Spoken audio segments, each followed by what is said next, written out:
Unidentified anomalous phenomenon, what we used to call UFOs, are real. They are spying on and interfering with nuclear and military activity. They have crashed on Earth, and their non-human bodies have been recovered. And the U.S. government has been covering it all up for decades. Those are the arguments featured in The Age of Disclosure, which is a serious contender in the Oscar race for Best Documentary. It debuts this Friday in some theaters and on Amazon Prime. And it features a bipartisan group of 34 senior members of the U.S. government, military, and intelligence communities, all of whom go on the record claiming to have direct knowledge of UAPs, unidentified anomalous phenomena. In a clip that is exclusive to the lead we're going to show you right now, then Senate Intelligence Committee Vice Chair, now Secretary of State Marco Rubio, explains how deep these layers of secrecy can go. I think there's this assumption that presidents can walk in the Oval Office on day one and say, all right, take me to Roswell, show me the alien bodies. I want to see the video of the autopsy. I want to see the whole thing, open it up. I think that really is a naive understanding of how our government works.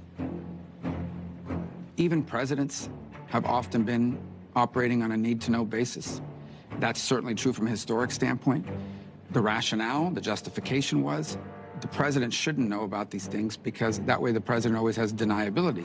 All they need is a nod in this direction or in that direction. But that begins to ramp out of control. Frankly, I don't even know a president would know who to ask. You could go to the director of the CIA, nowadays the director of national intelligence, and ask them. And even that person may not know because those people rotate. But the people 3 layers underneath them that are there for 30 years, to them, it's like I've seen these people come and go. I have no obligation to tell them it exists. It just never percolates out. Joining us now to discuss is Dan Farrer. He's the director of The Age of Disclosure. So first of all, let me say I saw it last night, and it is riveting and fascinating. Congratulations. This is a subject that we've covered on this show, but you really, this is above and beyond. Thank you. The Secretary of State, then a senator, goes on the record there to provide a window into how deeply hidden this knowledge really may be. Yeah, that Rubio clip sums up how significant the cover-up is. Every one of the 34 intelligence, military, and government officials I interviewed told me that not only is the public kept in the dark, but Congress is kept in the dark, and all sitting presidents have been kept in the dark.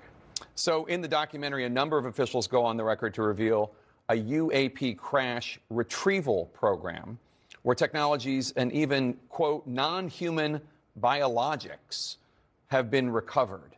Officials say there is a secret war between the U.S., China, and Russia to try and reverse engineer some of these alien technologies from these crashed UAPs. How big are the national security implications here? They couldn't be bigger. So this race, this secret Cold War race that our nation is in with adversarial nations to reverse engineer technology of non-human origin, the stakes are far, far greater than the atomic race. One of the interview subjects refers to it as the Manhattan Project on steroids. This technology could be used to cause significant destruction, but it could also be used to revolutionize the way we live. So there's a lot of pros and cons to this race. One pretty shocking revelation is how these beings, whatever they are, have allegedly interacted and spied on nuclear and military sites. Here's a quick clip from the documentary.